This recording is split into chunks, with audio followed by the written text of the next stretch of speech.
a dural tension test for the sciatic nerve. So first thing you're going to do is you're going to tell the patient you want to be looking for the symptoms that came in, like a tingling, numbing sensation, or the burning down the extremity. So first thing you're going to do is you're going to clear the spine, so you're going to make sure they have full active range of motion at the joints that you will be moving, which is cervical. So you want to move your head up and down. Good.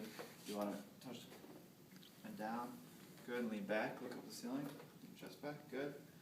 Lumbar spine as well is cleared there. You could do knee flexion, so you kick your leg out, bring your belly back in under the chair, and then foot up and down.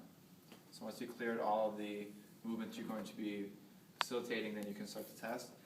So you don't want to max out any joint at first. You want to get more of a complete motion at all the joints that you're moving. So what I want you to do is just move your leg out a little bit here. Good. Bring your ankle up a little bit there. Good. So at any time when you first start to feel symptoms you felt before, I want you to let me know right away, okay? So you want to go as slow as you can. For the purpose of this video, we'll speed up a little bit. So you want to slump down a little bit. Good. Get the bad posture. Try to bring your chin down your chest a little bit. Good. Stop. Good. Straighten your leg out a little bit more. Good. Up a little bit. Good. Slump down even more. With every movement, don't forget to ask him if he has symptoms. Yeah, so I'm just kind of moving you now, and let me know right when you first felt feeling symptoms. So, bring your neck down. Good. How's that feeling with that? No, it's okay. Okay, so see if you can slump down more. Got anything here? Nope. No, bring your chin down a little more. Stop. Good. And you want to kind of tell them when to stop, because if you tell them to move, they might do more gross movements. You want to have more refined, smaller movements. So straighten your leg out a little more. Okay, I feel symptoms right there. Feel something there?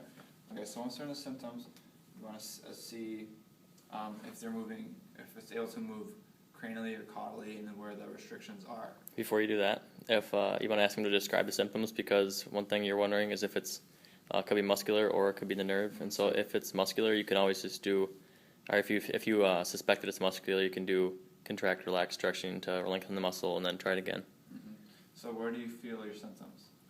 Shooting down my leg. Shooting down your leg. So you could assume that maybe it could be hamstring tightness. So one thing you could do is if you could just test right away. If you can lift your head up a little bit, okay, to make it better, worse, or the same. Makes it better. Makes it better. So if you can alter the symptom through upper extremity, and they had pain here, then you would assume it's more nerve rather than muscular. So we're going to work at the barrier of the symptoms.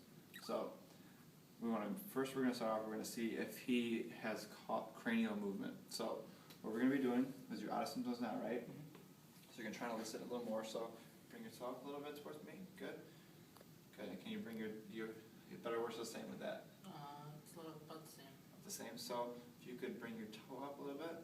Good. Stop. Better, worse, the same. It's worse. It's worse. So what we're going to try to do is we're still at the barrier. So I'm going to bring your toe down a little bit.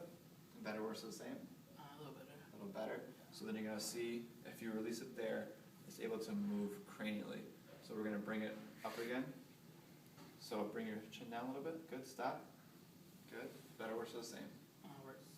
Worse. Okay. So if they don't tell you, if they say the same, you can wait a little bit because it might take a little bit to come on. So it was able to elicit more there. So I'm gonna move your ankle. Better, worse, or the same. Move down.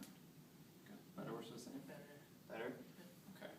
So you want to do around 3 to 5 movements cranially and 3 to 5 movements caudally to see if it is restricted. So slump down a little bit for me. Good. Stop. Is that better, worse, or the same? It's worse. It's worse? Yep. Okay. So now what we're going to do is you're going to straighten, bend your knee a little bit. Good. Stop. Better, worse, or the same? Worse. Worse? Okay. Should be better.